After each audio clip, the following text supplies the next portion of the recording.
The unholy throne. Close your eyes and imagine Rome in the depths of the Middle Ages. The air is thick with incense and intrigue. Stone corridors echo with whispered prayers and whispered plots. And at the center of it all sits a throne, not just any throne, but the throne of St. Peter, the seat of spiritual authority over millions of Christian souls across Europe. You might expect holiness here, divine wisdom, men chosen by God to guide the faithful. And yet, if you were to walk those marble halls, to peer behind the gilded doors of the Lateran Palace, you would find something else entirely: ambition, desire, violence, and scandal so shocking it would make even the most jaded modern tabloid reader blush. Picture yourself standing in the Papal apartments on a winter evening in the 10th century.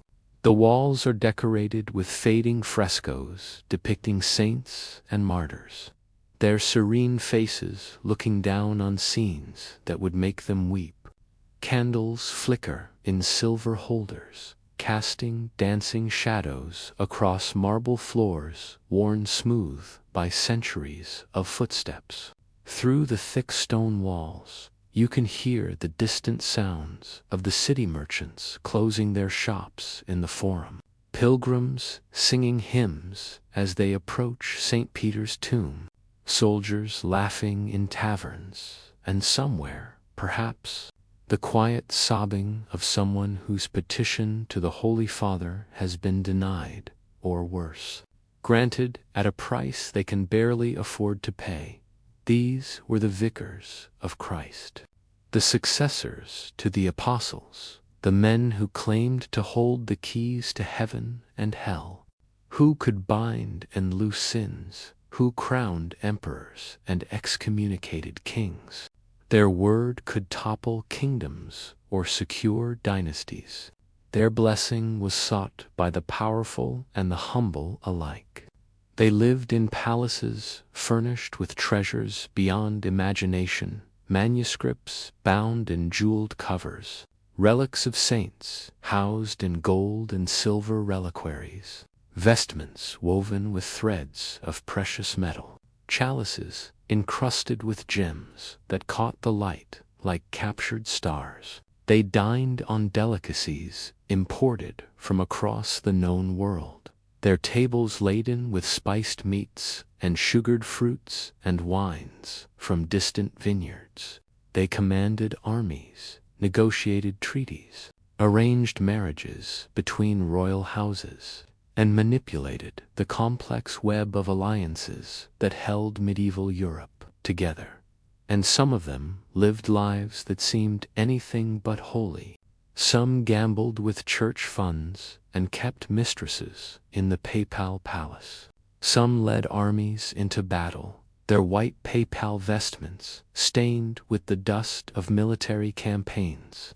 Some achieved the papal throne through bribery and political manipulation, turning the sacred conclave into an auction where the papacy went to the highest bidder. Some fathered children and acknowledged them openly, elevating their sons and nephews to positions of power and wealth, treating the church as a family business to be passed down through generations. Some were accused of crimes so heinous that even listing them feels shocking: incest, sorcery, simony, perjury, adultery. But before we judge too harshly, let us pause and remember something important. These were human beings, products of their time, caught in webs of power and politics we can barely imagine today. They lived in an era when the line between spiritual and temporal authority was blurred almost to invisibility, when being pope meant being not just a religious leader, but a secular prince, ruling territories, commanding armies, engaging in the same political machinations as any other European monarch. They inherited a system where the papacy had become entangled with the noble families of Rome and Italy, where ecclesiastical offices were bought and sold, where power and wealth flowed together inseparably. Many of them never chose the spiritual life out of genuine vocation. They were younger sons of noble families, destined for the church because primogeniture left them no other path to power and prestige. They were trained from childhood in politics and warfare, in the art of survival in a brutal world where mercy was often seen as weakness and ruthlessness was rewarded. They learned to navigate the treacherous currents of Italian politics, where alliances shifted like sand, where yesterday's friend could become tomorrow's mortal enemy, where survival often depended on striking first before you were struck. And the sources we have about them, the chronicles and histories that tell us these scandalous stories, were often written by their enemies, by reformers horrified at the worldliness of the papal court, by political rivals seeking to justify rebellion or schism, by later generations looking back with the comfortable superiority of hindsight. This does not mean the scandals were invented from whole cloth, but it does mean we must read these accounts with a critical eye, recognizing that the truth was probably more complex, more nuanced, more human than the sensational tales suggest. We will explore their stories not with mockery or self-righteous condemnation, but with curiosity and empathy, trying to understand how the highest spiritual office in Christendom could become entangled with such very earthly concerns.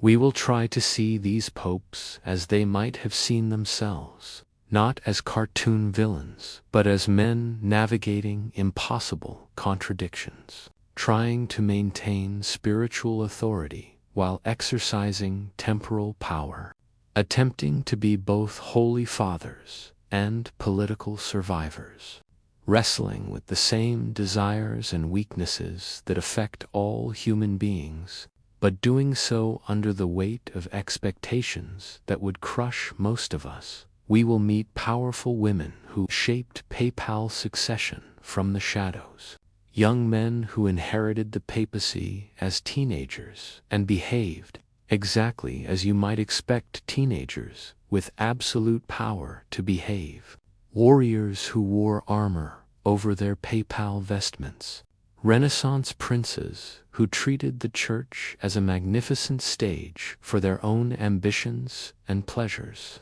We will witness bizarre spectacles and dark intrigues, moments of stunning brutality and surprising humanity. We will see how personal character and historical circumstance intertwined, how individual choices and systemic pressures combined to create scandals that still fascinate us centuries later.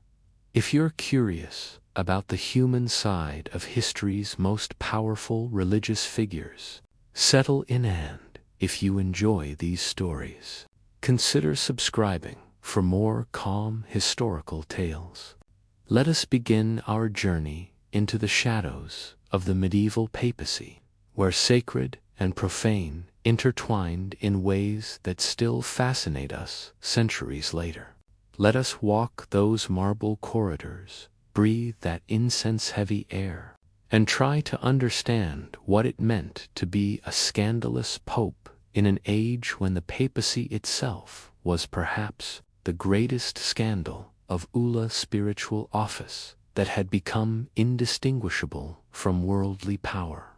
A throne of St. Peter that looked remarkably like any other throne in Europe, occupied by men who were supposed to be saints, but who turned out to be all too gloriously, tragically, recognizably human.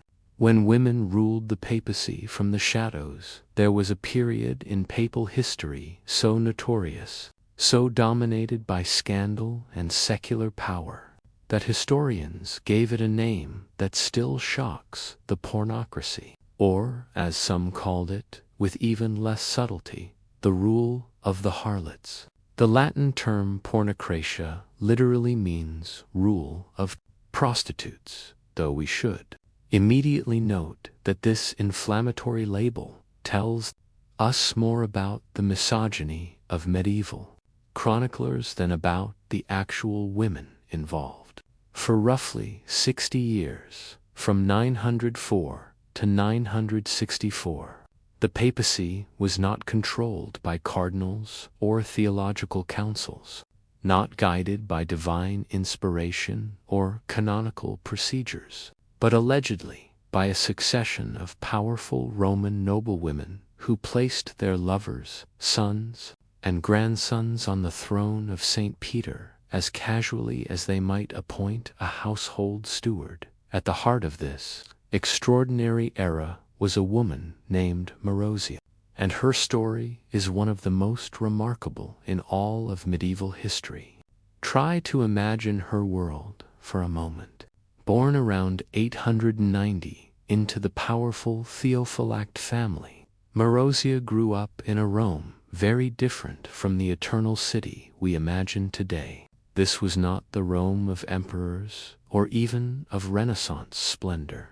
This was a Rome in ruins, where ancient monuments crumbled into dust, where pigs rooted among fallen columns in what had once been the Forum, where the population had dwindled from over 1 million to perhaps 30 or 40,000 souls huddled in the bend of the Tiber. The great aqueducts were broken, the baths abandoned, the temples converted to churches or stripped for building materials. But if Rome itself was diminished, the idea of Rome still held immense power.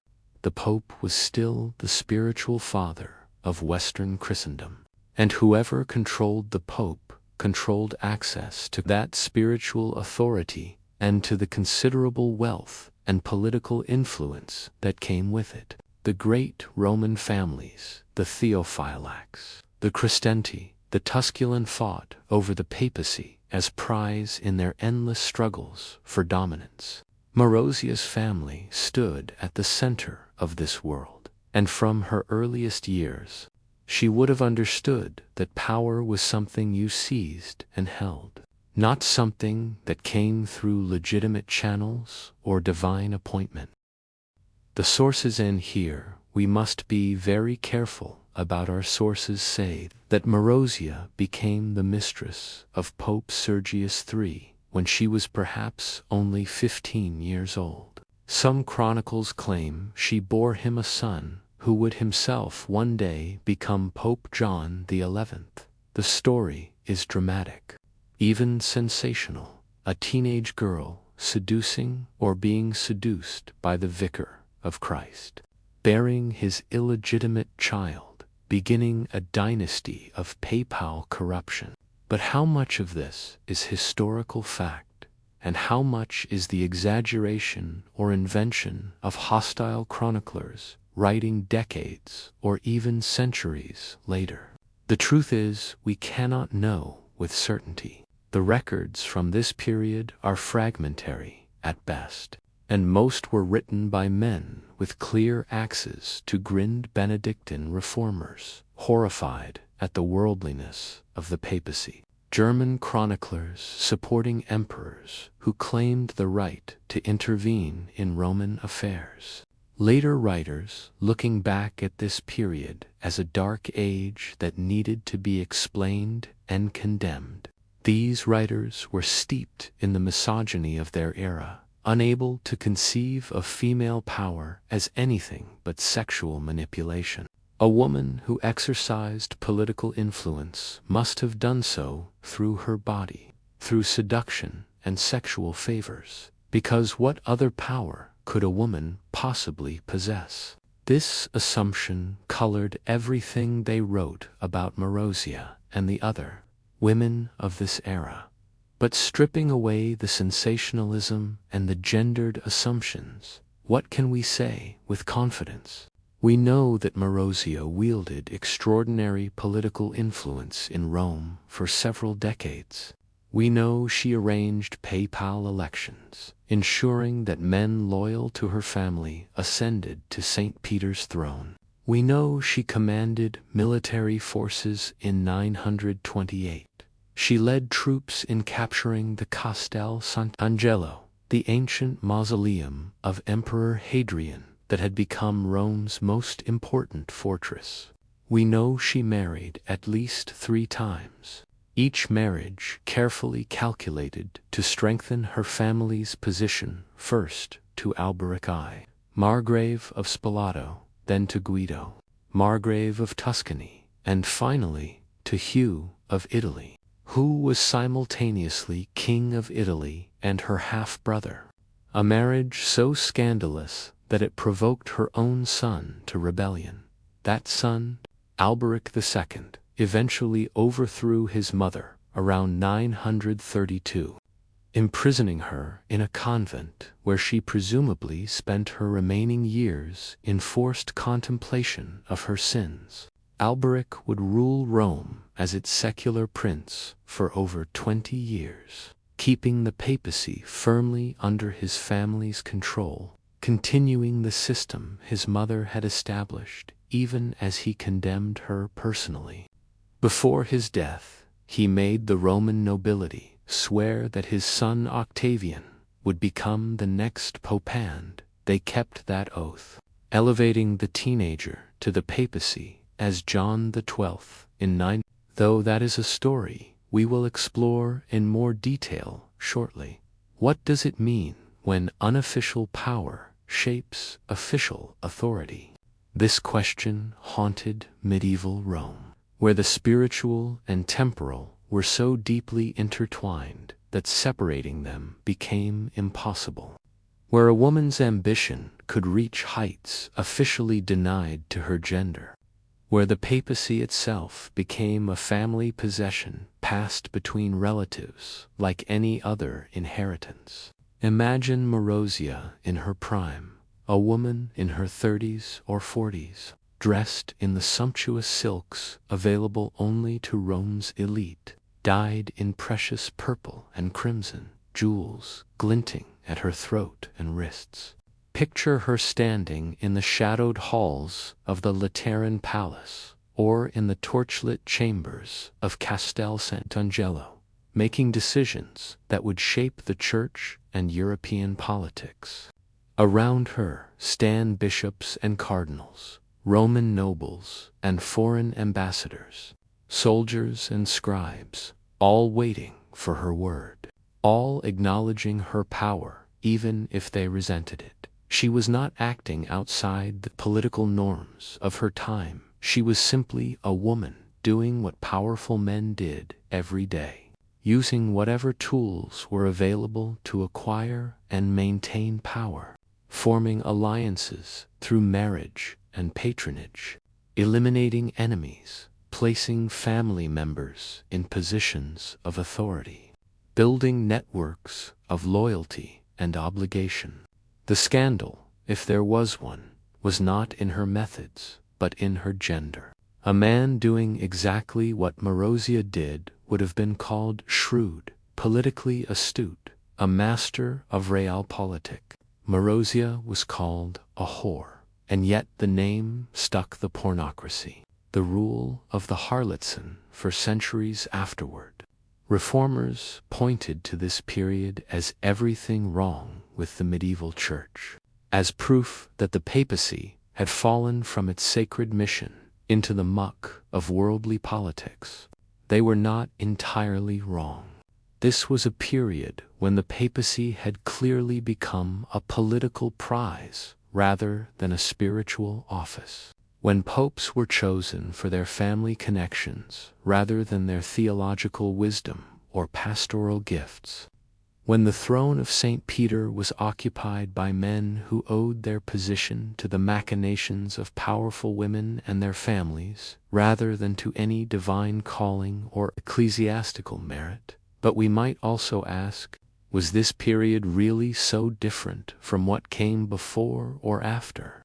Had the papacy ever been free from political influence, from the interests of powerful families, from the entanglement of spiritual authority with temporal power? The answer, if we are honest, is no.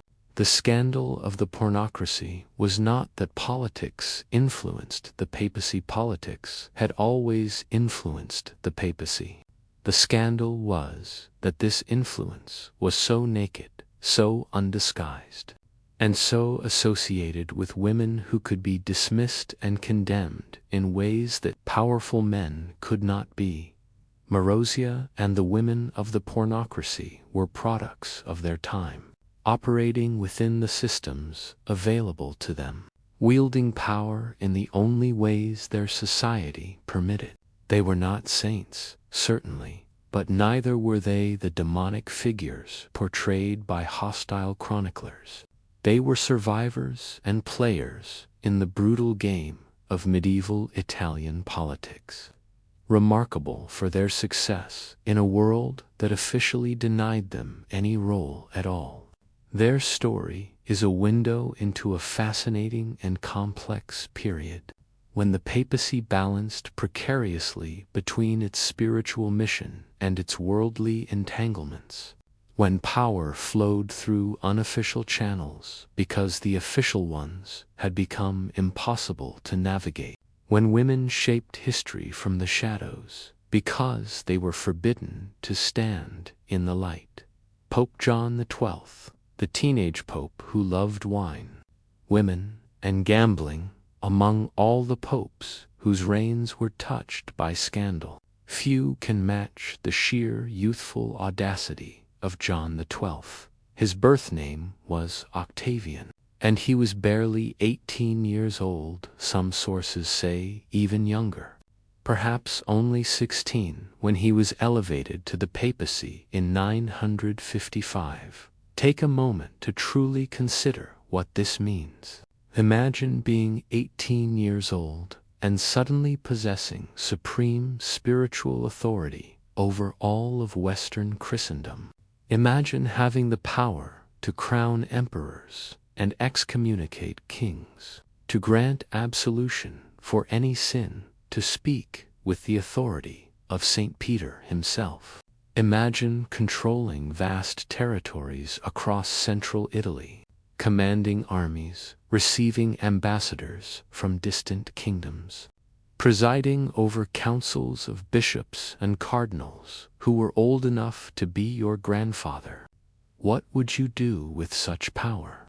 Octavian, by all accounts, did exactly what you might expect an aristocratic Roman teenager to do when given unlimited power and wealth. He enjoyed himself thoroughly and without restraint.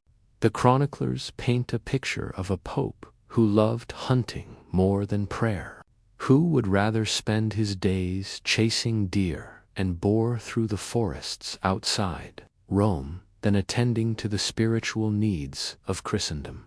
They describe a young man who gambled compulsively with church funds, throwing dice for enormous stakes, invoking the names of pagan gods, Jupiter and Venus, and Bacchus in his excitement, scandalizing the clergy who attended him. They claim he turned the sacred Lateran palace into something resembling a brothel, filling it with women of questionable virtue, conducting affairs openly and without shame, blurring the line between papal residence and pleasure house. One particularly scandalized writer, Bishop Liudprand of Cremona, recorded allegations that would make anyone blush. He claimed that Octavian ordained bishops while drunk, that he consecrated a 10-year-old boy as a bishop simply because the child's father had bribed him with horses. He said that the young pope had affairs with his father's mistress and with his own niece, that he blinded his spiritual advisor, Benedict, that he castrated and murdered Cardinal John, that he set fires and wore a sword publicly, that he toasted the devil with wine. The list of accusations goes on and on, each more shocking than the last sacrilege: simony, perjury, murder, adultery, incest. But here we must pause and ask ourselves, were all these allegations true? How much can we trust these accounts?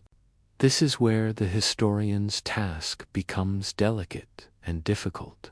We must be careful here, because the sources are hostile, written by his enemies, by those who sought to justify his eventual deposition, by chroniclers loyal to the German king Otto I, who had every reason to portray the Pope as a monster unworthy of his office. Bishop Liutprand, our most detailed source, was Otto's ambassador and propagandist, writing to legitimize his master's intervention in Roman affairs. Medieval writers had a well-documented tendency to exaggerate the sexual misconduct of those they opposed, to paint their enemies in the darkest possible colors, to transform political disagreements into moral abominations. Sexual scandal was the standard weapon in medieval political warfare. If you wanted to destroy someone's reputation and legitimacy, you accused them of sexual depravity. The more shocking and perverse, the better. These accusations served a purpose. They made intervention seem not just justified, but morally necessary. They transformed a political conflict into a righteous crusade to restore decency and order. So when we read that John XII committed incest with his niece or invoked pagan gods while gambling, we should at least consider the possibility that these stories were exaggerated or even invented to serve political ends. And yet, even accounting for exaggeration and propaganda, something extraordinary was clearly happening during John XII's papacy. Even if we dismiss half the allegations as false or inflated, even if we assume the chroniclers doubled or tripled the severity of his behavior, we are still left with a picture of a very young man utterly unsuited for the responsibilities thrust upon him. A teenager living a life of remarkable worldliness and pleasure while occupying the most sacred office in Christendom. The basic outline seems reliable. This was not a contemplative scholar elevated to the papacy, not a holy hermit called reluctantly from his cell, not even a mature politician who understood the weight of his office. This was a young nobleman who inherited the papal throne almost as a birthright. His father Alberic II had been the ruler of Rome, and before dying, Alberic had made the Roman nobility swear that his son would become pope. They kept their oath, and Octavian became both temporal ruler of Rome and spiritual head of the Church while still a teenager. John XII represents something important: the complete fusion of spiritual office with temporal power, taken to its logical and absurd extreme. Being pope meant being a secular ruler of the papal states first, and a religious leader second or perhaps third, after hunting and revelry. This was not a man who had devoted his life to prayer and study, who had climbed through the ranks of the church hierarchy, who had proven his wisdom and pastoral care. This was simply a young prince who inherited power, and who used that power exactly as other young princes of his era used theirs: for pleasure, for excitement, for the enjoyment of youth before the responsibilities of adulthood made such indulgences impossible in some ways. John XII's behavior was more honest than that of many other popes. He made no pretense of holiness, no claim to special sanctity or divine favor. He was what he was, a Roman noble who happened to be pope, living the life available to him, enjoying the prerogatives of power without hypocrisy or concealment. In an era when many churchmen kept mistresses while publicly preaching celibacy, when bishops lived in palaces while the poor starved, when the church's highest offices were bought and sold like commodities, perhaps John XII's openness was almost refreshing in its lack of pretense. His reign ended dramatically, as it almost had to.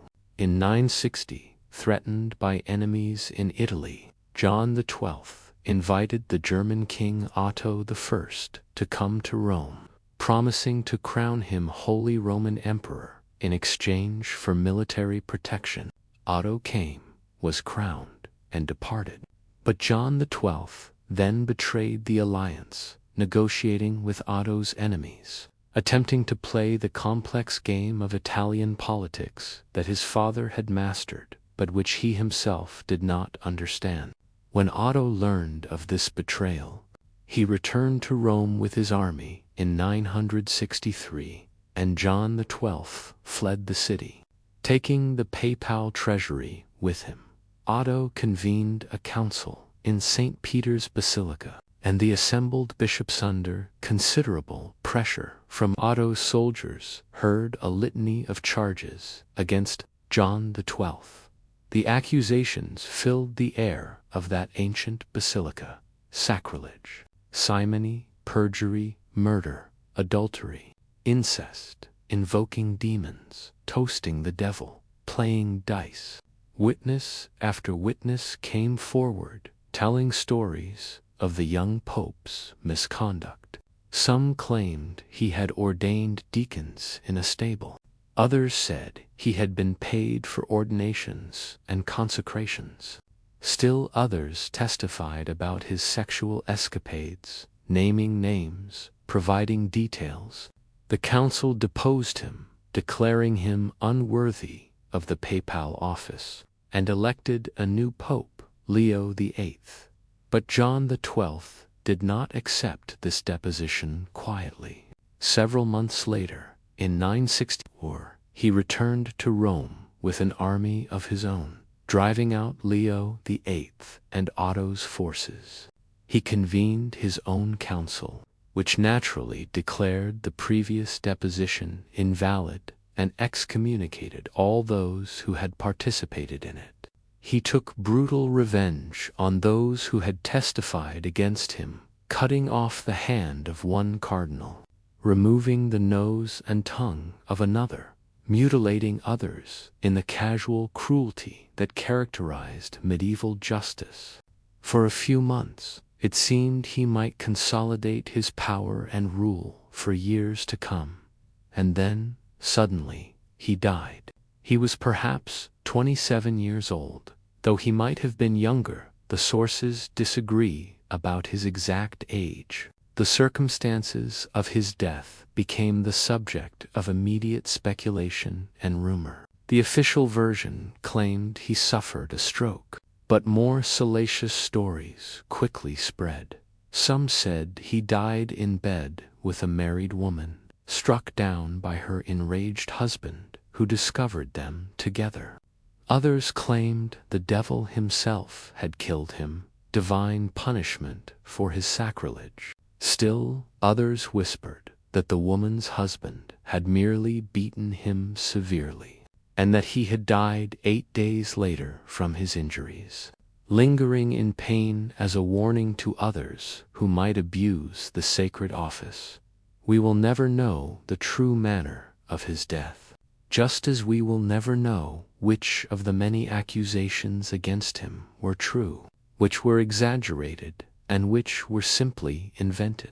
What we can say is this: John XII's papacy reveals something important about the medieval church at its lowest point, when sacred office had become entirely entangled with secular power, when spiritual authority was inherited rather than earned, when the throne of St. Peter could be occupied by a teenager more interested in hunting and pleasure than in the care of souls. What do you think? Can we judge historical figures by modern standards, or must we understand them as products of their time?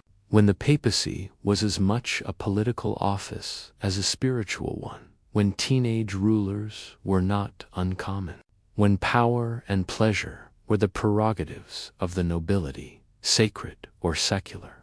Can we condemn John XII without also condemning the system that created him? The Cadaver Synod, when they put a dead pope on trial, if you thought the story of John XII was strange, let me tell you about something even more macabre, something so bizarre that even by medieval standards accommodated quite a lot of strangeness. It shocked contemporaries and echoed through history as one of the most grotesque episodes in Papal history. The Cadaver Synod. It was January of the year 8, and in the Basilica of St. John Lateran in Rome, a trial was about to begin.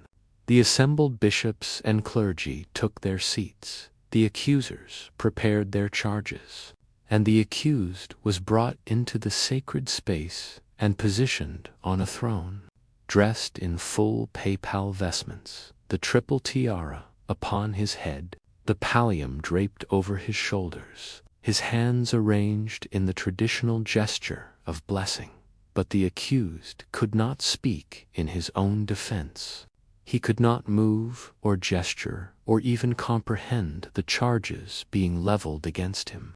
Pope Formosus had been dead for 9 months, his body decomposing in its tomb in St. Peter's Basilica, when his successor, Pope Stephen VI, ordered him exhumed, dressed in papal regalia, propped up on a throne before the assembled council, and put on trial as if he were still alive. Imagine standing in that basilica on that winter morning. The weak January sunlight filters through the ancient windows, illuminating motes of dust dancing in the cold air. The smell of decay permeates the sacred space, despite the incense burning in desperate abundance, despite the braziers filled with fragrant woods, despite every attempt to mask the reality of what sits before them. The corpse is months old, preserved somewhat by winter's cold and perhaps by whatever embalming techniques were available, but still unmistakably dead, unmistakably rotting. A deacon stands beside the throne, appointed to speak for the dead pope, to answer the charges as best he can on behalf of a man who can no longer defend himself. Can you imagine being chosen for this duty? Standing next to the decomposing corpse of a former pope, trying to formulate legal arguments in defense of a dead man, knowing that the outcome of this trial has already been determined, that this entire spectacle is theater, propaganda, revenge, dressed in legal ceremony. What would you say? How would you maintain your composure while the smell of death filled your nostrils and the eyes of the entire council watched you stand next to that grotesque figure on the throne? Pope Stephen VI himself presided over the trial, his voice ringing through the basilica as he pronounced the charges. What were the crimes of Formosus, so heinous that even his corpse must answer for them? The accusations were largely technical violations of canon law, but they carried enormous political weight. Stephen charged that Formosus had violated church law by moving between bishoprics, had been Bishop of Porto before becoming pope, and canon law technically forbade such transfers. He charged that Formosus had coveted the papacy, that he had obtained it through improper means. He charged that Formosus had crowned Lambert of Spoleto as Holy Roman Emperor without proper authority, and worse, had then betrayed Lambert by inviting Arnulf of Carinthia to Italy and crowning him emperor instead. These charges reveal the true nature of the Cadaver Synod. This was politics and revenge, dressed in legal ceremony. Formosus had supported different factions in the endless, brutal power struggles that consumed Rome and Italy in the late 9th century. He had made enemies who now saw their chance to destroy not just his legacy but his memory, to retroactively invalidate everything he had done as Pope, to wipe him from the legitimate succession of St. Peter. The faction that opposed Formosus had gained control of the papacy through Stephen VI, and they intended to use that control to erase their enemy from history itself. The trial proceeded through its predetermined course. The deacon attempted a defense, but what defense could there be when the judges had already decided the verdict?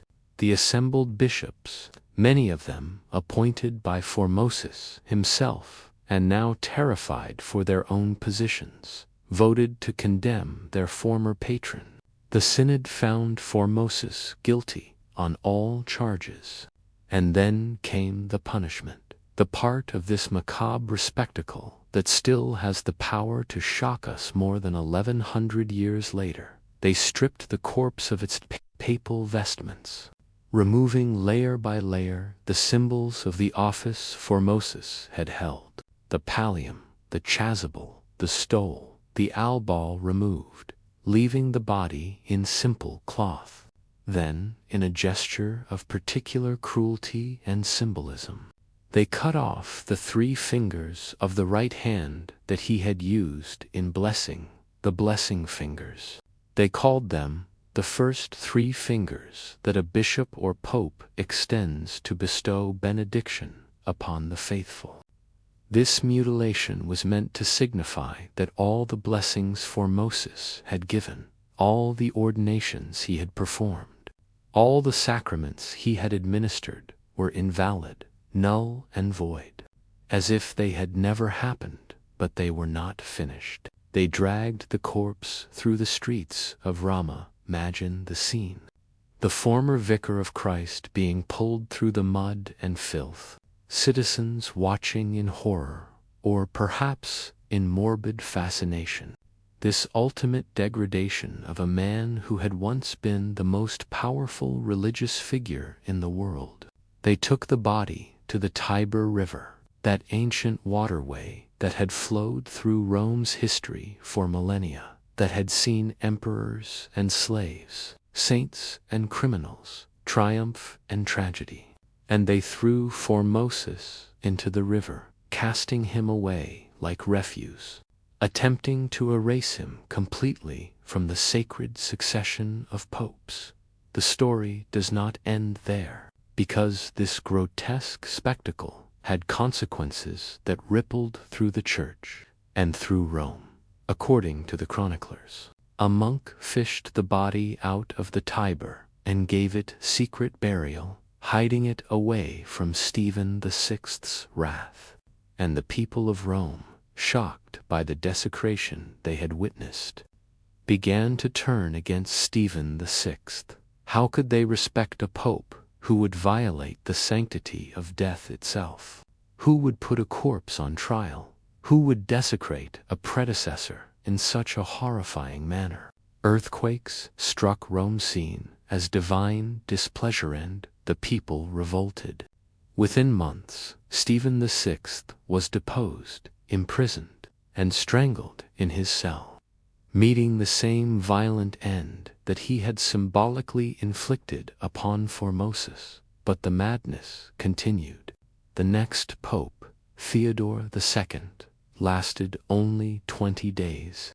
But in that brief reign he managed to retrieve Formosus's body and give it an honorable reburial in St. Peter's Basilica, restoring some dignity to the violated corpse. His successor, John IX, convened a synod that officially declared the Cadaver Synod invalid, rehabilitating Formosus's memory and restoring the validity of his acts as pope. But then Sergius III became pope in 934, and he reversed this rehabilitation, once again declaring Formosus's papacy invalid. Back and forth, the Church swung, as different factions gained and lost power. As the corpse of Formosus became a symbol of larger struggles for control of the papacy and Rome, the Cadaver Synod reveals something profound and disturbing about medieval concepts of justice, authority, and the power of symbols. This was a world where the symbolic and the real blurred together in ways we struggle to understand today. In our modern legal system, the dead cannot be tried. Death ends all earthly prosecution.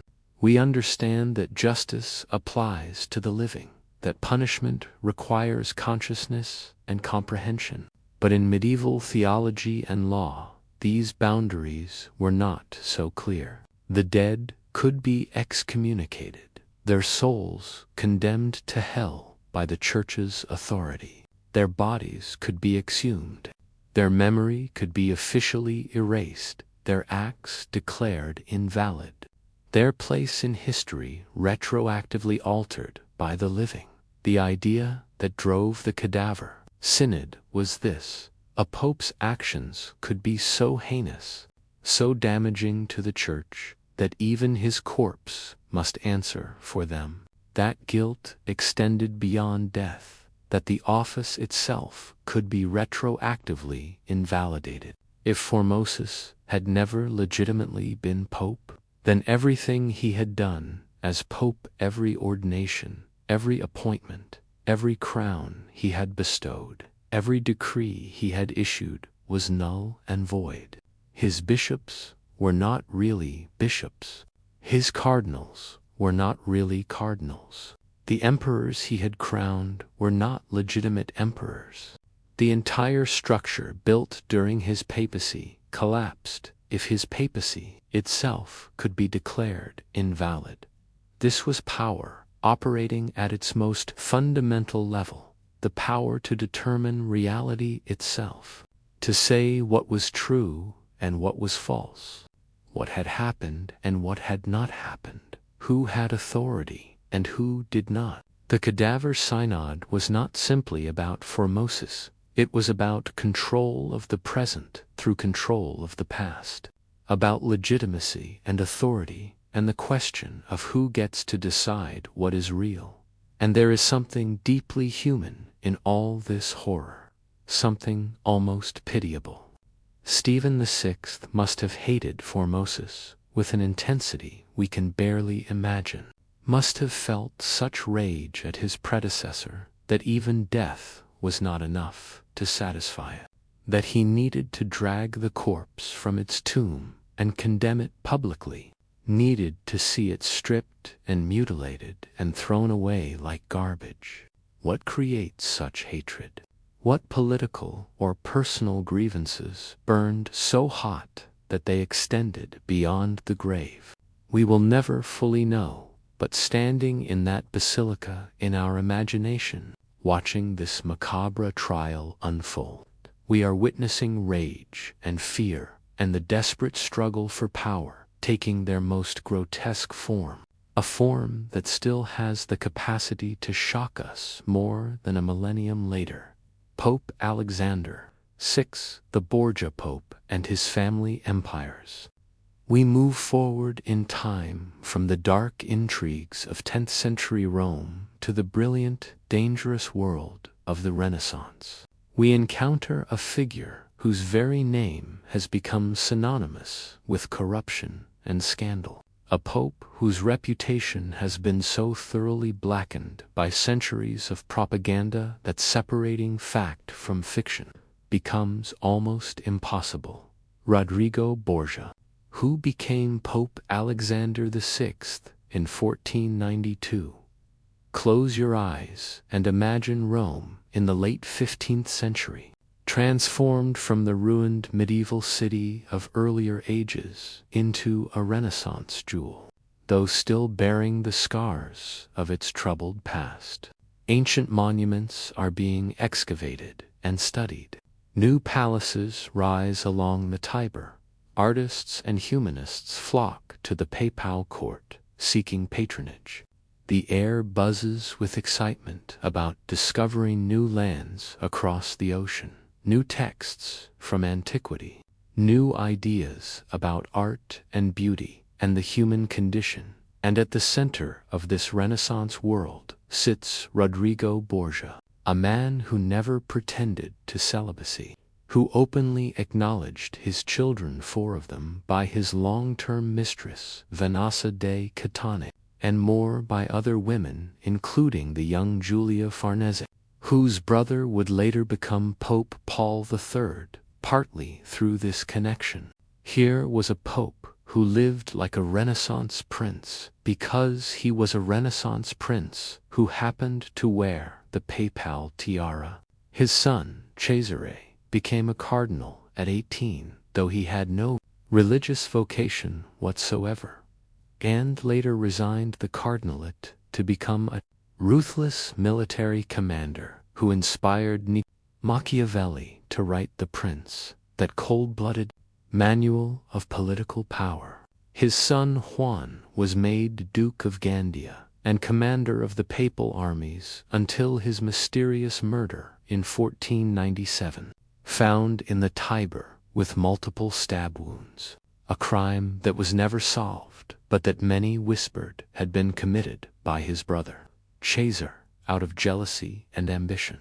His daughter, Lucretia, despite later becoming a respected patron of the arts and a capable administrator of Ferrara, has been shadowed for centuries by dark rumors of incest and poisoning. The whispers claimed she was her father's lover, her brother's lover, that she used a hollow ring filled with poison to murder her enemies at dinner parties, that she was a Renaissance femme fatale of extraordinary depravity.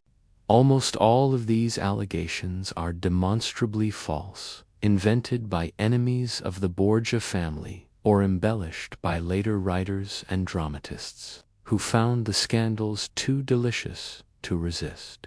Lucretia was, in reality, a pawn in her father's political games, married and divorced multiple times as alliances shifted, eventually finding peace and respect in her 3rd marriage to Alfonso d'Este, Duke of Ferrara. But the lies clung to her, as they clung to her entire family, because the Borgias made many enemies and because scandal sells better than truth. Alexander VI was accused of simony, essentially buying the papacy through bribes to cardinals during the conclave of 1492. This accusation is probably true, or at least partly true. The Borgia family wealth, built on Rodrigo's decades as a cardinal and his family's Spanish holdings, was deployed strategically to secure votes. Cardinals received cash payments, promises of lucrative church offices, estates, even palaces. This was not unusual. Conclaves in this era were routinely influenced by money and promises, but the scale of Rodrigo's spending and the transparency of his methods shocked even contemporaries accustomed to simony. He wanted the papacy and was willing to pay whatever it cost, and he had the resources to outbid his rivals. He was accused of nepotism, and this charge is certainly true. He elevated his relatives to positions of power and wealth with shameless favoritism. His son Cesare became not just a cardinal, but one of the most powerful men in Italy, carving out a state in the Romagna through military conquest and political marriage. His son Juan received lands and titles. His daughter Lucretia's marriages were arranged to benefit Borgia political interests. Rodrigo showered benefices and offices and allies, treating the church as a family business to be exploited for personal advantage. But again, we must ask, was this really so unusual? Nepotism was endemic in Renaissance Italy, practiced by every powerful family, including the Medici, the Della Rovere, the Farnese, and many others who provided popes to the church. He was accused of using the papal office to carve out a kingdom for his children in central Italy, and this too is demonstrably true. Cesare Borgia's campaigns in the Romagna from 1499 to 1503 were funded by the papal treasury and legitimized by papal authority. City after city fell to his army: Imola, Forwac, Pesaro, Rimini, Faenza, Urbino. Their rulers deposed or murdered, their territories incorporated into what was effectively a Borgia state. The plan, clearly, was to create a hereditary principality that would survive Alexander's death and secure the family's position in Italy permanently. It was a bold strategy, combining military force with political cunning, and it nearly succeeded, unlike many of the allegations we have explored in earlier scandals. Many of the charges against Alexander VI are not propaganda or exaggeration, they are documented historical fact. But here is where understanding requires nuance and context. Because condemning Alexander VI without understanding the Renaissance papacy is like condemning a fish for swimming. Let us pause before we judge him outright, because understanding Alexander VI means understanding the Renaissance papacy as a whole, and recognizing that he was in many ways a typical Renaissance prince who happened to wear the papal tiara. This was an era when the Pope was not merely a spiritual leader, but a secular prince, ruling the papal states as any other Italian ruler governed his territory through diplomacy, warfare, strategic marriages, artistic patronage, and yes, ruthless elimination of enemies. The papal court was one of the most important political centers in Europe. The papal states stretched across central Italy, requiring armies to defend them, administrators to govern them, revenues to support them. The Pope was simultaneously a religious figure and a territorial monarch, and these roles could not be separated.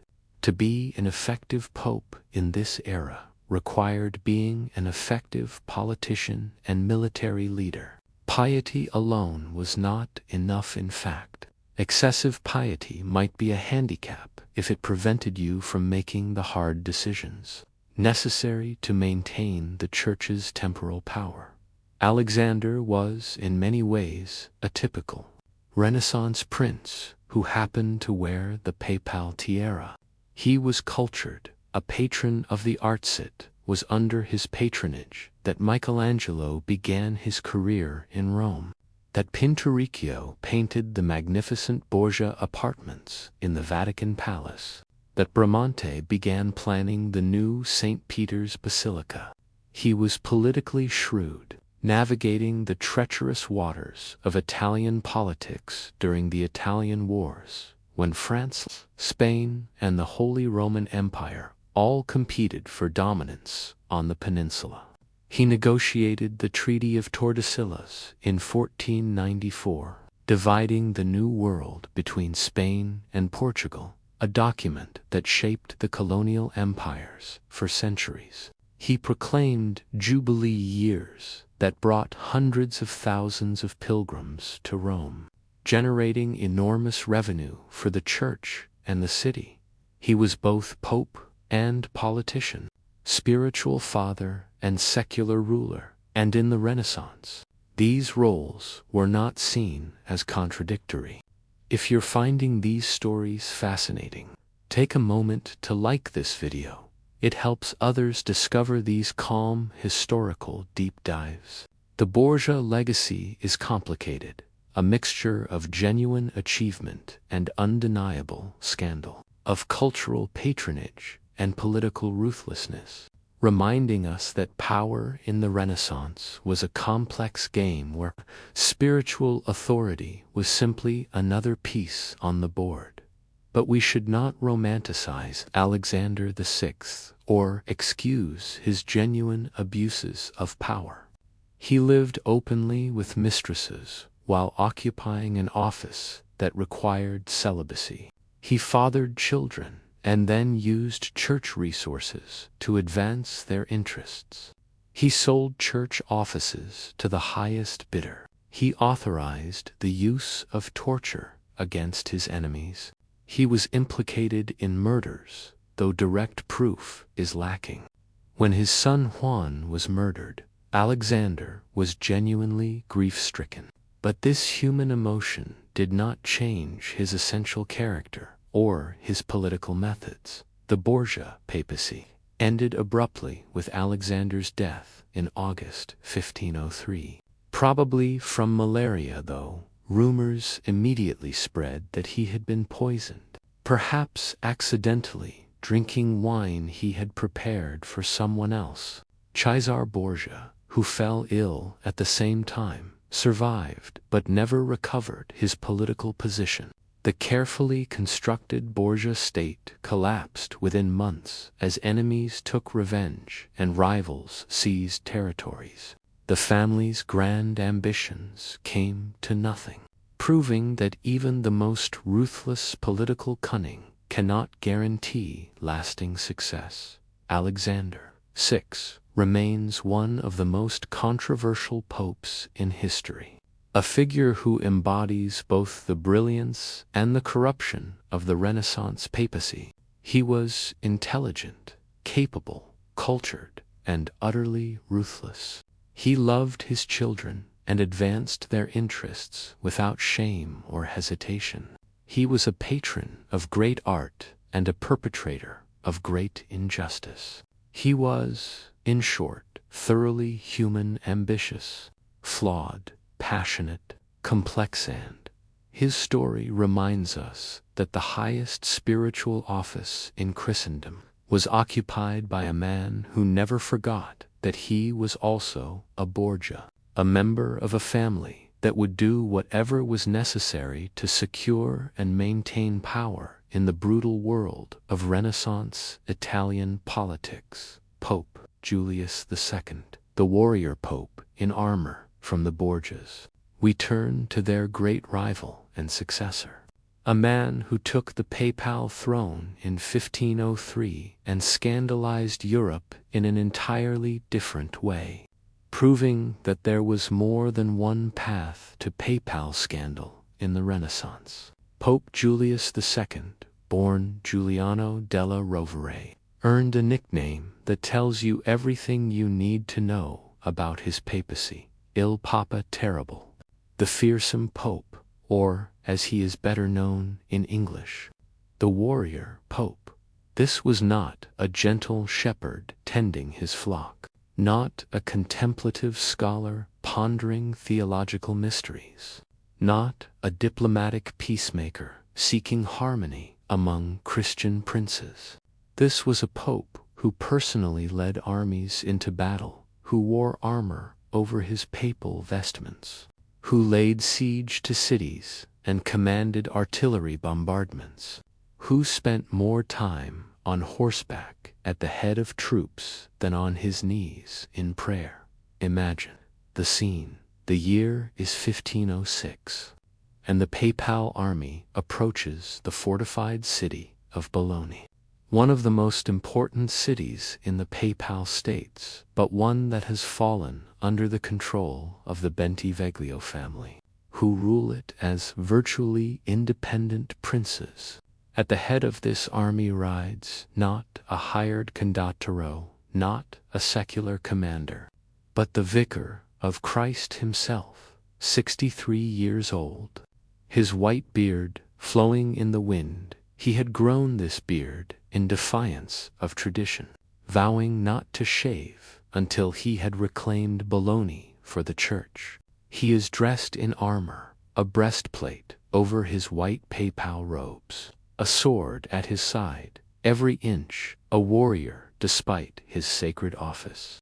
Around him ride his troops: Swiss mercenaries, Italian cavalry, Spanish infantry, artillery crews with their cannons.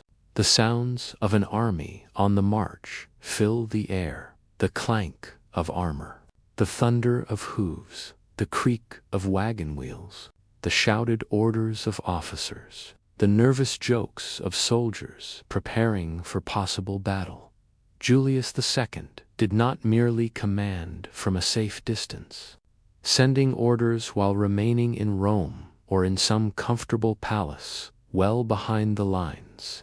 No, he personally directed sieges, riding close enough to the walls to inspect fortifications, pointing out where the artillery should concentrate its fire, negotiating terms of surrender face to face with the enemy commanders. He entered conquered cities in triumph, processing through the streets while crowds cheered or watched in sullen silence, depending on whether they saw him as liberator or conqueror. He was physically present at the center of military operations, sharing the hardships of campaign life, sleeping in tents or requisitioned houses, eating army rations, enduring the mud and cold and disease that accompanied medieval and Renaissance warfare. Bologna surrendered without a fight, the Bentivoglio family fleeing rather than facing the Papal army.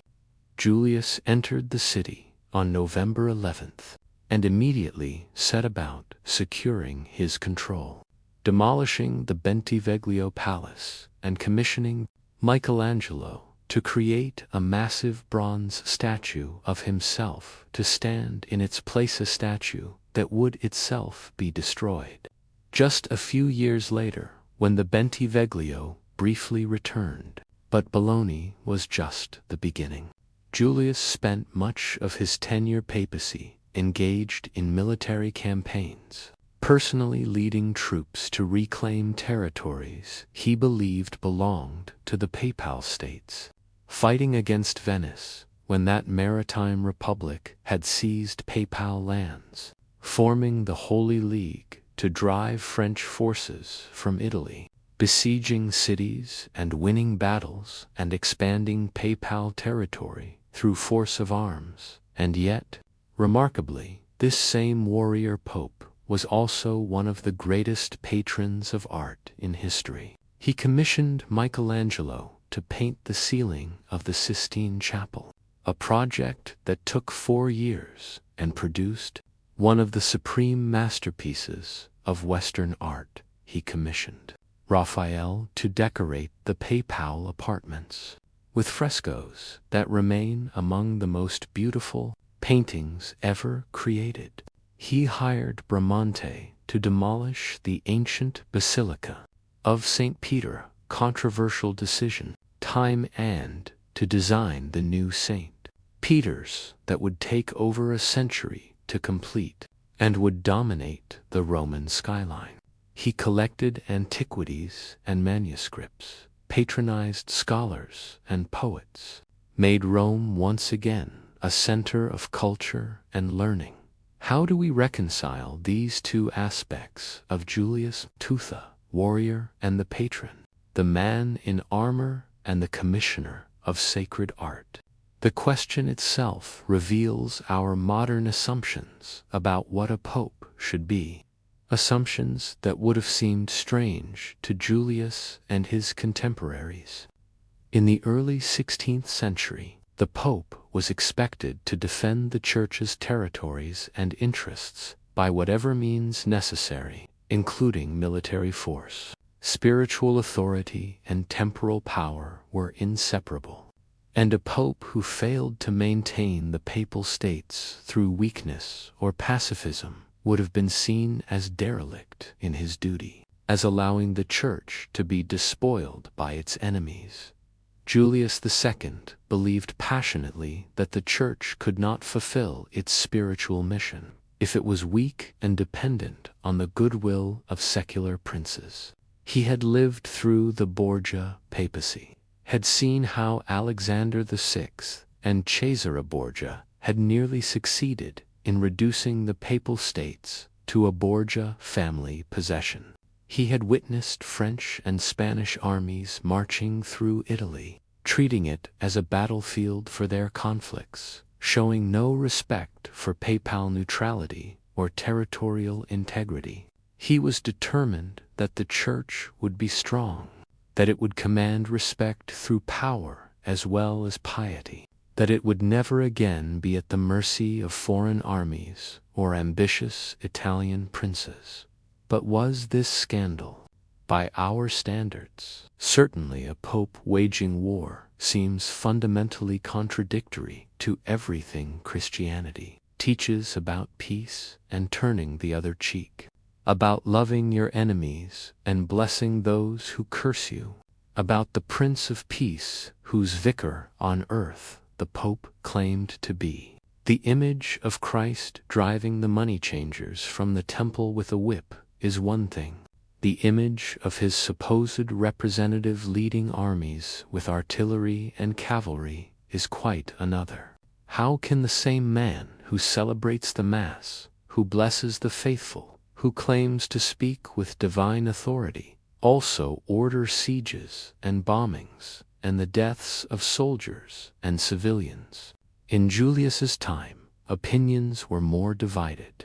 Some contemporaries praised him as a defender of the Church's rights and territories, a strong leader who prevented the Papal States from being absorbed by France or Venice or the Holy Roman Empire, a pope who understood that in the brutal world of Renaissance Italian politics, weakness invited attack and only strength commanded respect. They saw him as continuing the tradition of warrior bishops that stretched back to the Middle Ages, when prelates were often military leaders as much as spiritual ones, when carrying a sword and saying Mass were not seen as contradictory, but others were horrified. The great humanist Erasmus, who had briefly visited Rome during Julius's papacy, wrote a devastating satire called Julius Excluded from Heaven, imagining the warrior pope arriving at the gates of heaven still in his armor, demanding entry, only to be refused by St. Peter, who does not recognize this warrior as a true successor to the humble fisherman. In Erasmus's dialogue, Julius boasts of his military victories, his territorial conquests, his political triumphs, expecting praise and admission. But St. Peter is appalled, asking how this man covered in blood, reeking of gunpowder and wine, cursing like a soldier, could possibly claim to be the vicar of Christ. The satire was published anonymously. Erasmus never officially acknowledged writing it, but it circulated widely and shaped how Northern Europeans, especially Protestants, viewed the Renaissance papacy. Julius represents the culmination of a long historical process, the transformation of the papacy from a purely spiritual office into a combination of spiritual and temporal authority, where being pope meant being a secular ruler as well as a religious leader. This transformation had begun centuries earlier, when the popes became territorial princes ruling the papal states. By Julius's time, the fusion was complete. The scandal, if it was one, was not hidden, but proclaimed openly. Here was a pope who made no pretense that spiritual authority existed separate from temporal power, who believed that to protect the Church's mission, he must first protect its territories and independence, who was willing to take up the sword to defend what he saw as the Church's rightful possessions and prerogatives. Julius II died in February 1513, worn out by his campaigns and his building projects, by the enormous physical and mental strain of being both pope and warrior, both spiritual leader and military commander. His funeral was magnificent, attended by thousands, his body lying in state, dressed in full pontifical vestments. The wars he had started continued after his death. The territories he had conquered would be contested for decades. The new St. Peter's he had begun would take another century to complete. But his impact was undeniable. He had made the papacy strong, had secured its territorial base, had demonstrated that the Church would not be pushed around by secular powers. Whether this was the proper role for a pope, whether military strength served or betrayed the Church's spiritual mission, whether a warrior could truly be a shepherd, these questions echoed through the Reformation that erupted just 4 years after his death, when a German monk named Martin Luther would challenge not just specific papal practices, but the entire system that had made warrior popes possible. Pope Leo X, bankrupting the Church for art and pleasure. Julius II's successor, Pope Leo X, offers us yet another type of scandal, not the scandal of violence or sexual misconduct, not the grotesque theater of a dead pope on trial, not even the naked dynastic ambition of the Borgias, but rather the scandal of extravagance, of a spiritual leader so enamored with pleasure and luxury that he bankrupted the Church and inadvertently sparked the Protestant Reformation, the greatest crisis in Christianity since the Great Schism. Giovanni de' Medici was the second son of Lorenzo the Magnificent, the effective ruler of Florence, the patron of Botticelli and Michelangelo, the embodiment of Renaissance culture and sophistication. Giovanni was groomed from childhood for ecclesiastical greatness. When you were a second son in an aristocratic family, the Church was your destiny, your path to power and influence, since you could not inherit your father's secular titles. He became a cardinal at 13 years old, though the appointment could not be publicly announced until he was 16. And even then it caused scandal because of his obvious youth. Imagine being 13 and knowing you were destined to be a prince of the Church, that you would live a life of privilege and power, that wealth and influence would be yours by birthright rather than merit. What would such knowledge do to your character, your expectations, your sense of what the world owed you? Giovanni received the best education available: classical languages, theology, philosophy, music, poetry, but he was trained as a Renaissance prince, not as a priest. He learned diplomacy and politics, how to navigate the complex web of Italian alliances, how to represent family interests while wearing clerical robes. He became pope at 37 in 1513, taking the name Leo X and allegedly remarking to his brother Giuliano upon his election, "God has given us the papacy, let us enjoy it."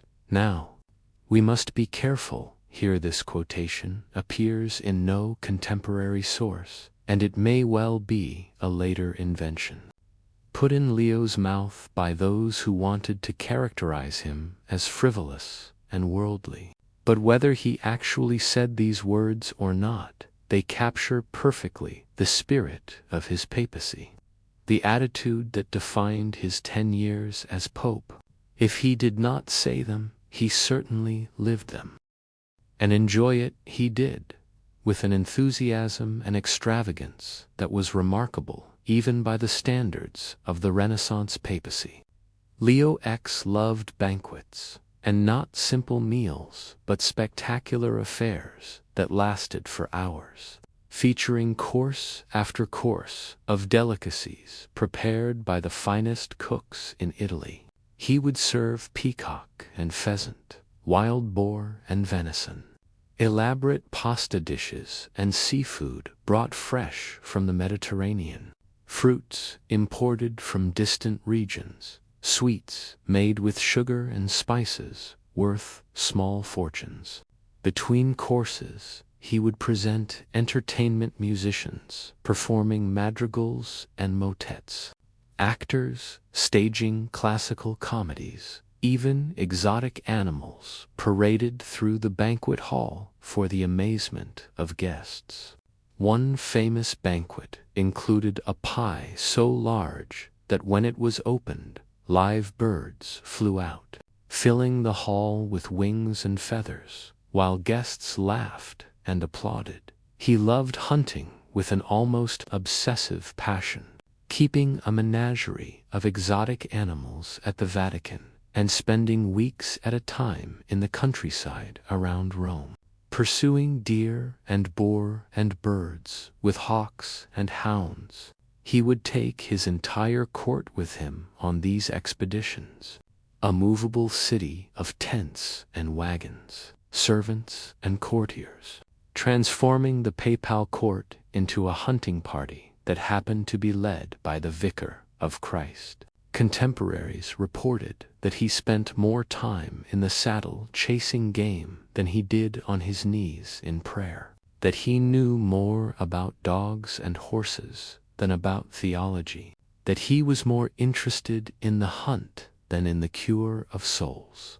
He loved music and poetry and theater, surrounding himself with artists and intellectuals, creating a brilliant cultural center at the papal court. He was Raphael's patron, commissioning some of that master's finest works.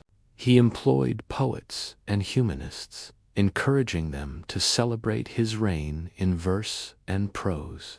He sponsored theatrical performances, some of them quite bawdy by our standards, comedies with sexual jokes and innuendo that would seem inappropriate entertainment for a pope.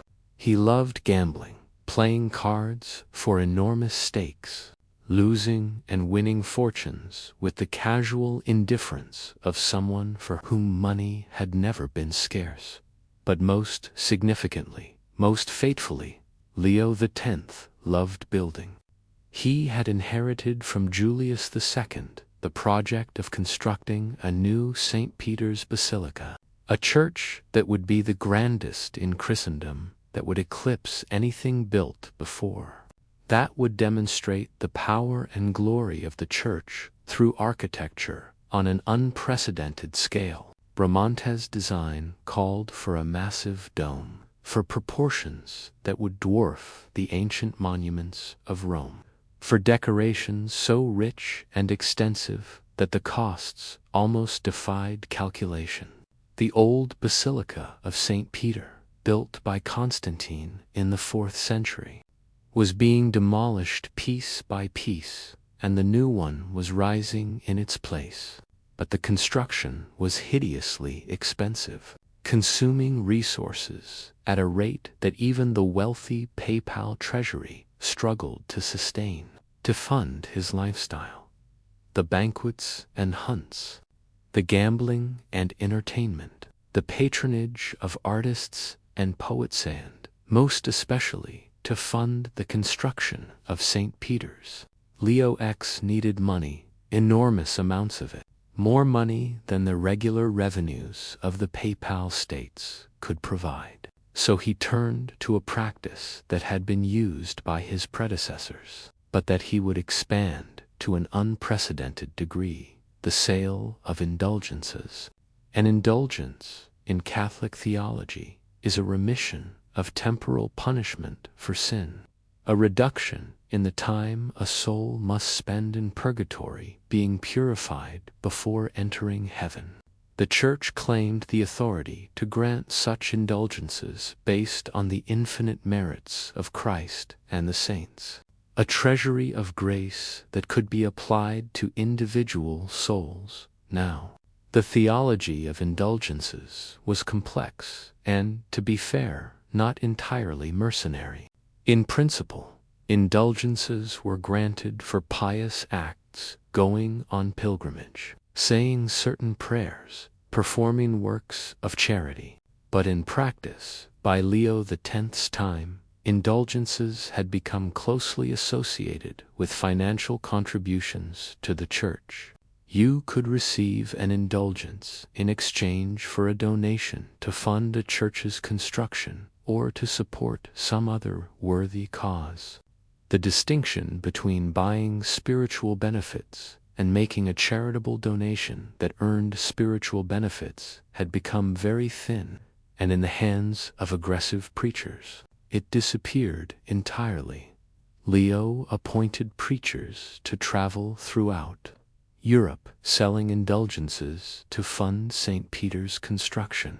The most infamous of these was a Dominican friar named Johann Tetzel, who operated in Germany and who became legendary for the crudeness of his sales pitch. He allegedly used jingles and slogans that reduced the complex theology of indulgences to simple transactions. As soon as a coin in the coffer rings, the soul from purgatory springs. Whether Tetzel actually said these exact words is debated by historians, but there is no doubt that he and others like him presented indulgences as something you could buy, that they emphasized the financial transaction rather than any requirement for contrition or reform of life, that they made salvation seem like a commodity available for purchase. This practice deeply troubled many Christians who still took their faith seriously, who believed that salvation came through God's grace, not through financial transactions, that the Church was straying from its spiritual mission into naked commercialism. Among those troubled believers was an Augustinian monk and theology professor named Martin Luther, teaching at the University of Wittenberg in Saxony. Luther had his own theological objections to indulgences, was developing ideas about justification by faith alone that would undermine the entire system of medieval Catholicism. The immediate trigger for his famous protest was the indulgence preaching in his region on October 31st, 1517, a date that would become one of the most significant in Christian history. Luther posted theses on the door of the castle church in Wittenberg, inviting academic debate about indulgences and related theological issues. This was not initially an act of rebellion, but rather a call for discussion, following standard academic procedure for proposing topics for debate. But the theses were quickly translated from Latin into German, printed, and distributed, read by thousands of people across Germany and beyond, and they struck a nerve. People were hungry for someone to articulate their unease with the Church's financial practices, their sense that something had gone profoundly wrong when the Pope could fund his luxurious lifestyle and building projects by essentially selling spiritual benefits. Leo X initially dismissed Luther as a minor irritation, purportedly saying that Luther was a drunken German who will think differently when sober. This casual dismissal would prove to be one of the greatest miscalculations in papal history.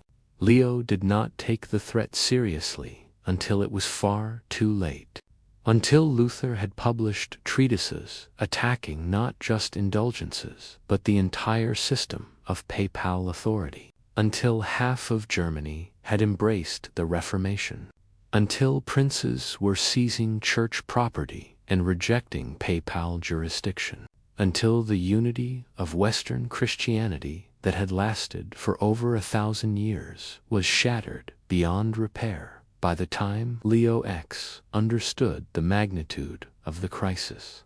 His efforts to suppress it only made things worse. He issued a papal bull condemning Luther's teachings and demanding recantation. Luther publicly burned the bull, an act of defiance that made reconciliation impossible. Leo excommunicated Luther in 1521, but this only solidified Luther's position as a hero to those who wanted reform, only confirmed that Rome was indeed as corrupt as the reformers claimed, only drove more people into the Protestant camp. Leo X died on December 1st, 1521, at just 45 years old, having enjoyed his papacy immensely, but having also presided over the beginning of the greatest crisis in church history since the Great Schism. He had bankrupted the papal treasury, though he left behind magnificent art. He had lived a life of pleasure and refinement, though thousands of Christians were leaving the church because they could no longer reconcile its teachings with its practices. He had been a superb patron of the Renaissance, but a catastrophic failure as a spiritual leader. The Protestant Reformation that he had inadvertently sparked would divide Europe for centuries, would lead to wars of religion that would kill millions, would permanently shatter the unity of Western Christendom. And it had begun, in large part, because a pope loved beauty and pleasure more than he loved reform, because he needed money to fund St. Peter's Basilica, because he treated spiritual authority as a resource to be exploited. Scandal in context, why it matters. So what do we make of these scandalous popes? These men whose lives seem so at odds with the spiritual office they held. We have journeyed through centuries of papal history, from the dark intrigues of 10th century Rome to the brilliant catastrophe of the Renaissance, meeting warriors and gamblers, accused murderers and open fornicators, men who put corpses on trial, and men who bankrupted the church for art. It would be easy, so easy, to simply condemn them, to shake our heads at their corruption and hypocrisy, to feel superior in our modern enlightenment, to use their failures as evidence that the whole system was rotten from the start. But if we pause and think more deeply, if we resist the temptation to judge from our comfortable distance, these stories reveal something important about the nature of power, about the intersection of the sacred and the secular, about how institutions work and sometimes fail, about what happens when human beings are placed in positions that demand they be more than human. First, and perhaps most importantly, we must understand that scandal is culturally constructed, that what shocks one age may seem normal to another, that moral standards shift across time and geography in ways that make simple judgments problematic. The Pornocracy era horrified medieval chroniclers, partly because women wielded power, because Marozia and Theodora, and others like them, operated outside the roles that medieval society prescribed for their gender. Had these same political maneuvers been executed by Menand, they often were. They might have been described as shrewd statecraft rather than sexual scandal, as political acumen rather than sinful manipulation. The gendered language of the sources tells us that the problem was not just what these women did, but that women did it at all, that female power was inherently scandalous, regardless of how it was exercised.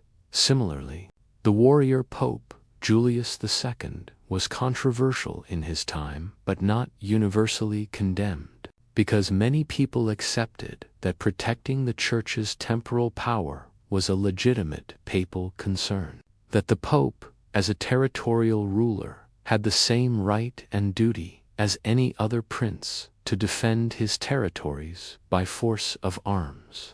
The scandal, if there was one, was a matter of emphasis and degree rather than absolute principle. A pope who occasionally blessed armies or who used diplomacy backed by the threat of force was acceptable. A pope who personally led cavalry charges was perhaps going too far. But where exactly was the line? Different people drew it in different places. And this disagreement itself reveals that scandal is not absolute but relative, not objective but culturally determined, even something as apparently straightforward as sexual misconduct becomes complicated when we examine it closely. Yes, popes were supposed to be celibate, but this requirement had not always existed and was inconsistently enforced. In the early church, bishops and popes could be married. The requirement of clerical celibacy developed gradually and was not firmly established until the medieval period, and even then it was honored more in the breach than in the observance. Countless bishops and cardinals kept mistresses or concubines, fathered children, and maintained households that resembled secular noble families more than celibate religious communities. In this context, Alexander VI's openness about his children might have been scandalous, not because he had children, but because he acknowledged them so publicly, because he refused to maintain the polite fiction of celibacy that others preserved through discretion and secrecy. Second, these scandals reflect a fundamental tension in the papal office itself, the tension between spiritual authority and secular rulership, between being the vicar of Christ and being a territorial prince. This was not a problem that any individual pope created, and it was not one that any individual pope could solve. It was structural, built into the very nature of the papacy as it had developed over centuries. Once the popes became territorial rulers of the papal states, a process that began in the 8th century and was formalized in the donation of Pepin, they took on responsibilities that were fundamentally worldly. Territories need to be governed, which requires administrators and tax collectors and courts of law. They need to be defended, which requires armies and fortresses and alliances with other powers. They need revenue, which requires economic activity and sometimes exploitation of resources and people. All of this pulls the papal office toward worldly concerns, toward political calculation, toward the compromises and sometimes brutalities that characterize all governments. How do you maintain spiritual purity while commanding armies? How do you remain focused on salvation while negotiating trade agreements? How do you model Christian poverty while administering territories that generate enormous wealth? These were not questions that had easy answers. And the scandalous popes we have examined were often men who had given up trying to resolve the contradiction, who had decided, consciously or unconsciously, to be effective territorial rulers, even if it meant compromising their spiritual authority.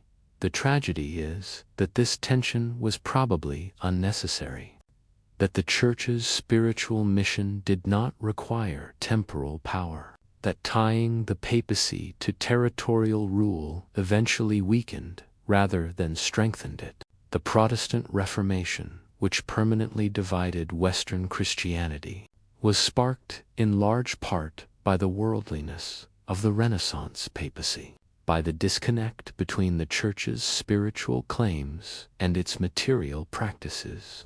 If the popes had never become territorial princes, if the papacy had remained purely a spiritual office, perhaps this catastrophe could have been avoided.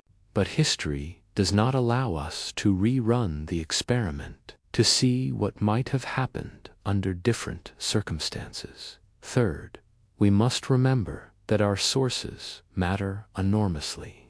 Much of what we know about these scandalous popes comes from hostile witnesses from political enemies who wanted to justify rebellion or intervention, from reformers with axes to grind who needed to explain why the Church required reform, From writers of later eras, looking back with horror at medieval corruption and using these stories as cautionary tales.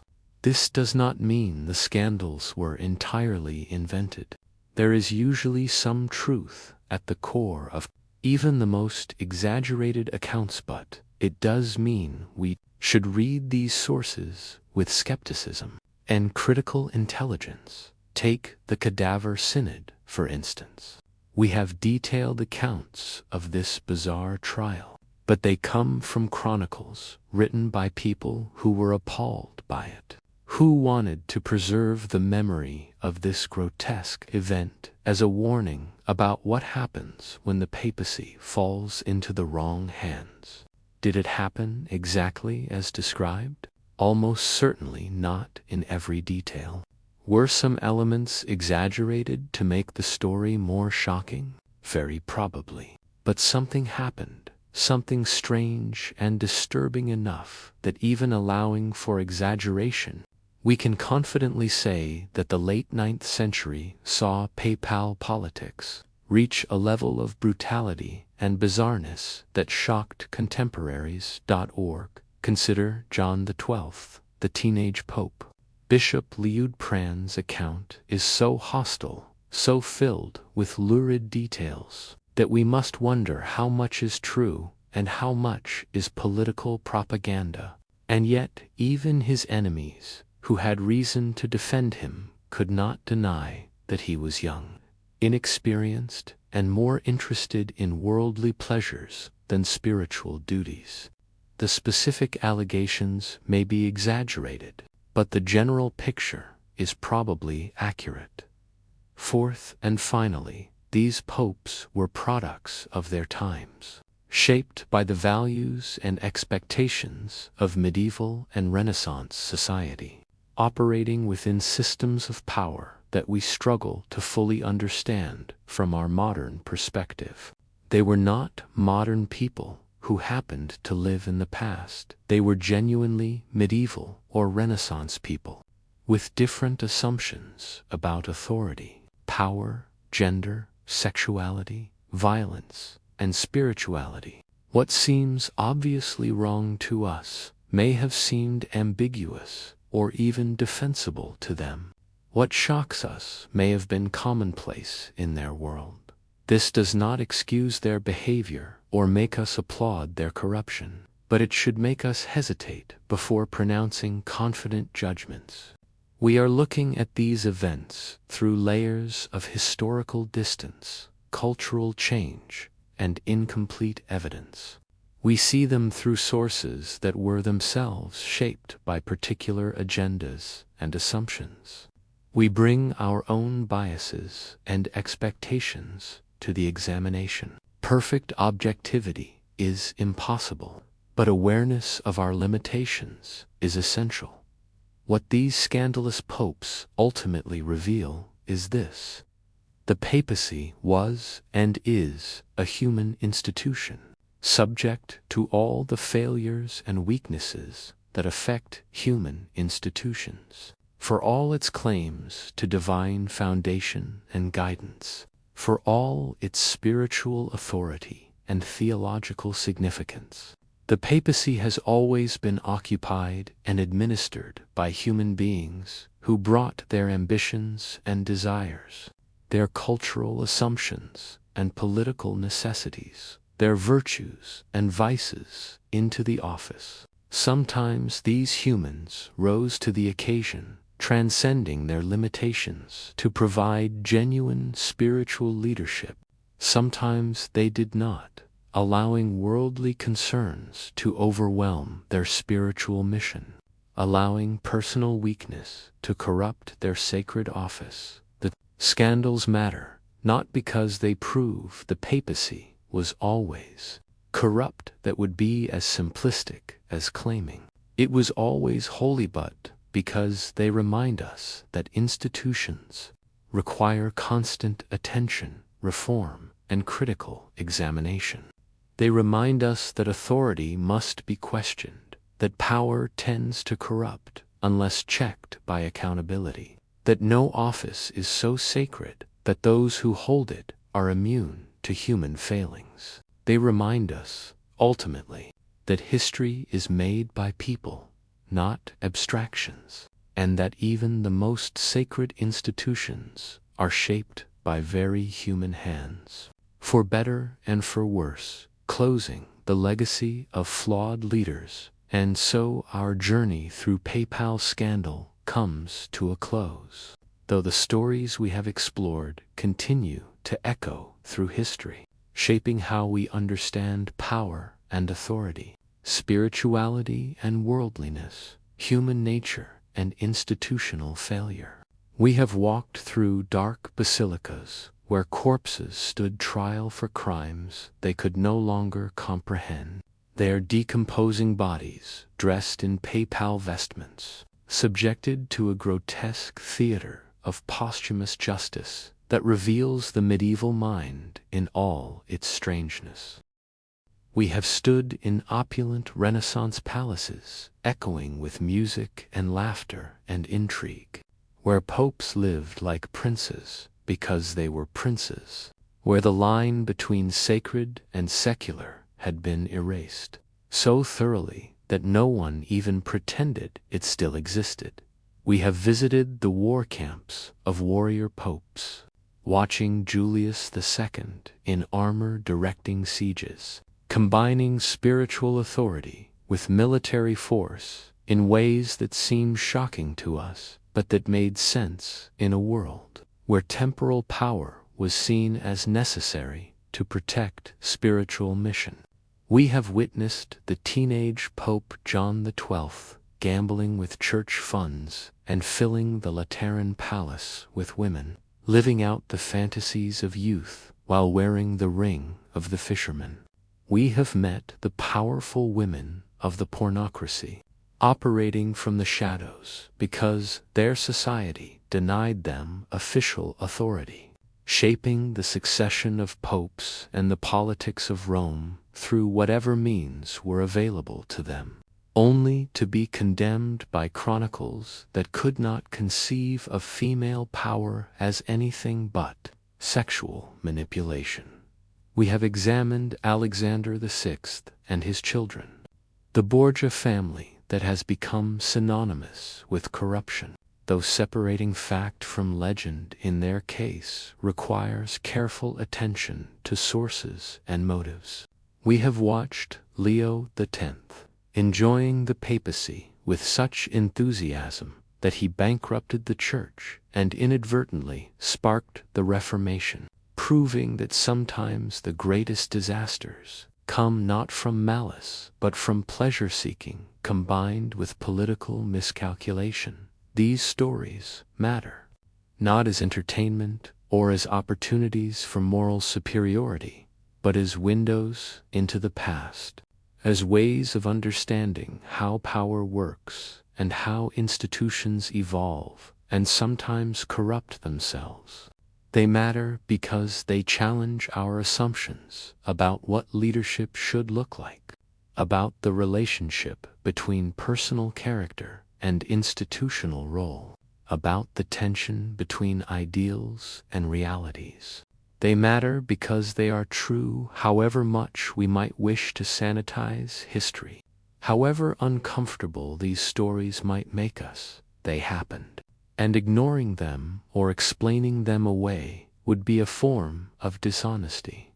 But what should we take from these stories as we close our eyes and drift toward sleep? What wisdom, if any, can we extract from centuries of papal scandal? Perhaps the first lesson is humility.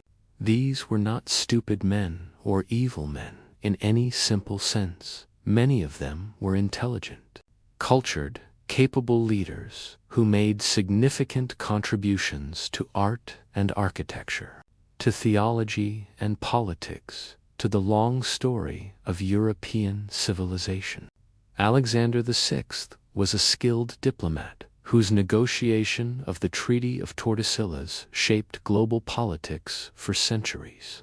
Julius II's patronage of Michelangelo gave us the Sistine Chapel ceiling, one of humanity's supreme artistic achievements. Leo X presided over a brilliant cultural flowering, even as he mishandled the brewing religious crisis. Their failures were not failures of intelligence, but failures of priority.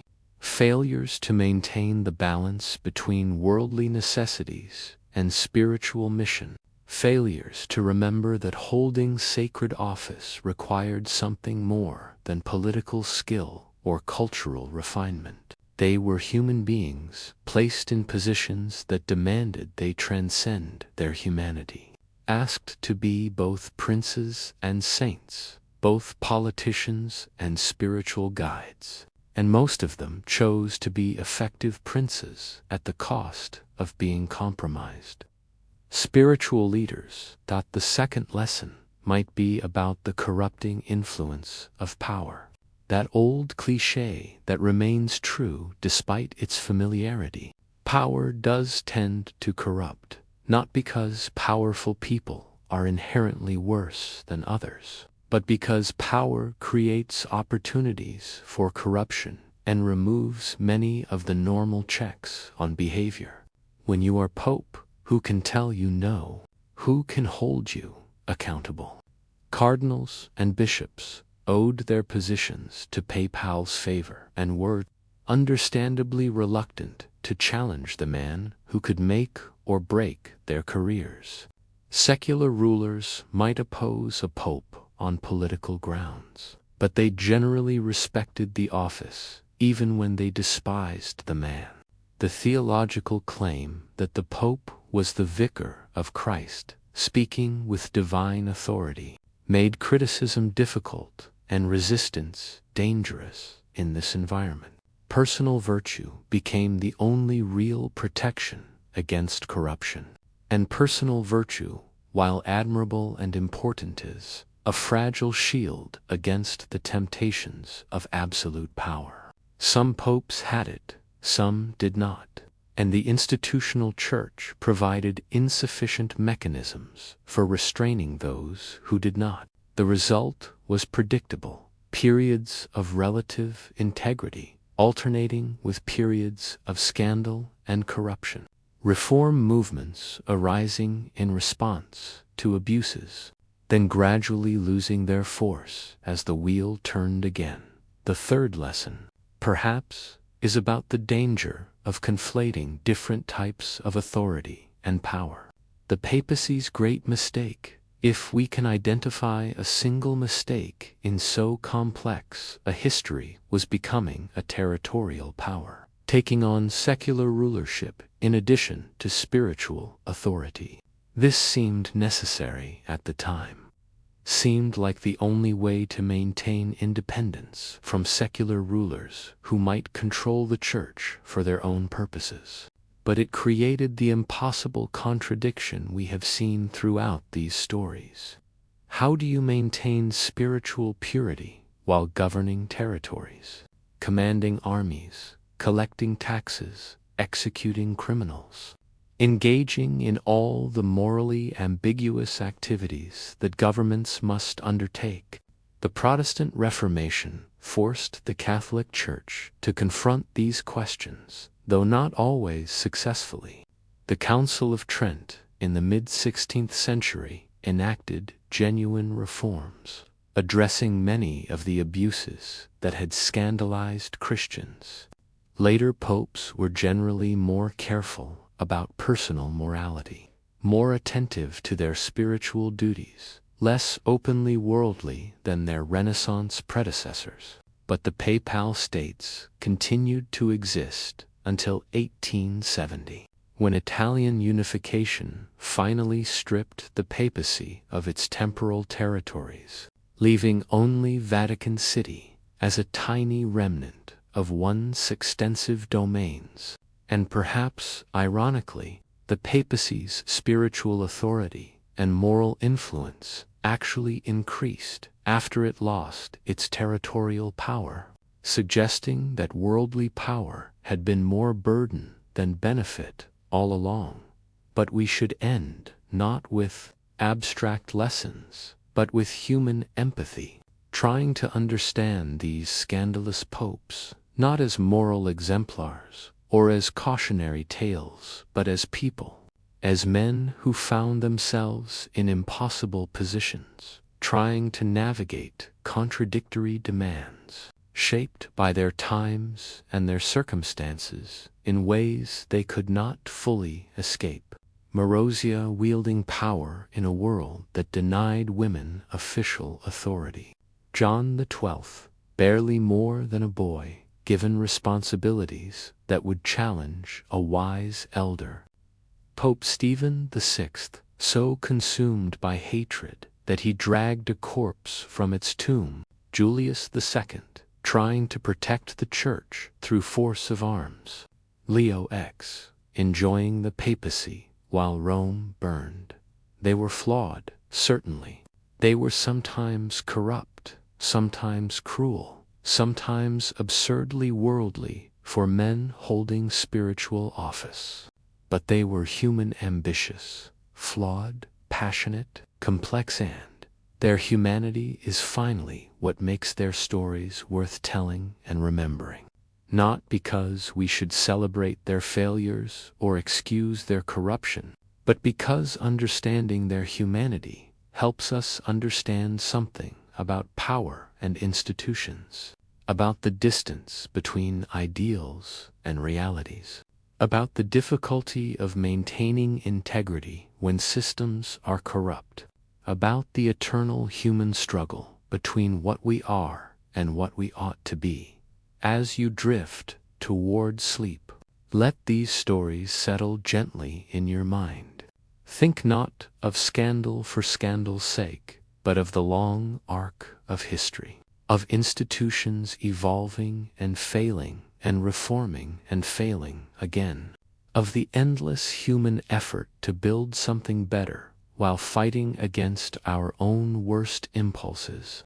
Think of those marble corridors in Rome where these popes walked, corridors that are still there, worn smooth by centuries of footsteps, silent witnesses to so much ambition and failure, power and corruption, brilliance and folly. The papacy survived these scandals, transformed by them but not destroyed, eventually reforming itself enough to continue as a significant religious and moral institution into our own era. The Church survived, divided but persistent, carrying forward traditions that stretch back to millennia, despite the very human failures of its leaders. And perhaps there is something almost hopeful in this survival, a reminder that institutions can endure despite the flaws of those who lead them, that ideals can persist even when those who profess them fall short, that the human story includes not just failure but also resilience, not just corruption but also reform, not just scandal but also, sometimes, eventual redemption. Thank you for joining me on this journey through papal history, through the shadows and the light, through scandal and splendor, through the very human story of an institution that claimed divine authority but was always, in the end, shaped by human hands. May these stories carry you gently into sleep, reminding you that history is not made by saints and devils, but by people remarkably like ourselves, trying to navigate impossible situations, sometimes failing, sometimes succeeding, always thoroughly, recognizably, gloriously, and tragically human. Sweet dreams, and I'll see you in the next story.